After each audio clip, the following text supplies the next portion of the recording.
Welcome to the Narratives Obscura channel, where hidden stories and untold tales come to life. Dive deep into the unknown and discover the secrets that history has left behind. If you like exploring the obscure, don't forget to hit the subscribe button. My family moved into the old farmhouse when I was 10 years old. It was a grand, sprawling estate with creaky wooden floors, ivy-covered walls, and an air of mystery that intrigued me. My parents were thrilled with the house's history and character, but I felt an unexplainable chill every time I wandered its halls. One evening, while exploring the attic, I found an old, dusty chest. It was locked, but the lock was rusty and easily broken. Inside, I discovered an assortment of strange items: yellowed photographs, a child's porcelain doll, and a leather-bound journal. The journal belonged to a girl named Lillian, who lived in the house over a century ago. As I read her entries, I learned about her lonely life, her strict parents, and her peculiar friend named Annabelle. Lillian's descriptions of Annabelle were odd. She wrote about their secret conversations and games, but there was something off about the way she described her friend.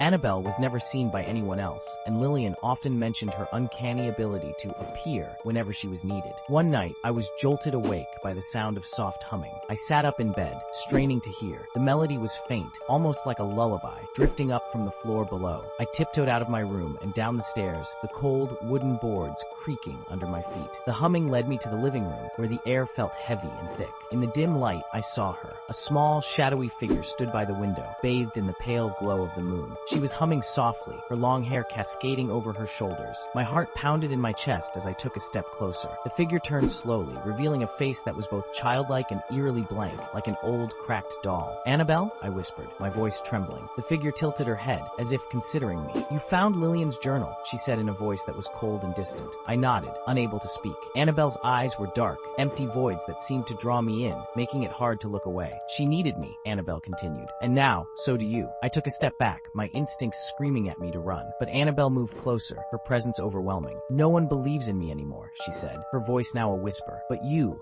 brought me back." The air grew colder, and I felt a suffocating pressure around me. I turned and bolted up the stairs, my breath coming in short, panicked gasps. I could hear Annabelle's footsteps behind me, slow and deliberate, echoing through the house. I reached my room and slammed the door shut, leaning against it as if that would keep her out. The humming resumed, this time right outside my door. It was a lullaby, haunting and melancholic. I covered my ears, trying to block out the sound, but it was relentless. For days, Annabelle haunted me. She appeared in mirrors, her reflection grinning back at me with a malevolent gleam. She whispered my name in the dead of night. I told my parents, but they dismissed it as my overactive imagination. Desperate, I returned to the attic and the chest. I scoured through Lillian's journal for answers, hoping to find a way to banish Annabelle. In the last entry, Lillian wrote about a ritual her grandmother taught her, a way to send Annabelle back. It involved a mirror, a candle, and a recitation of an ode. That night, I gathered the items and locked myself in my room. I placed the mirror on the floor, lit the candle, and began to chant the words. The room grew colder, and I felt a presence behind me. Annabelle's reflection appeared in the mirror, her expression twisted with rage. "You can't send me back,"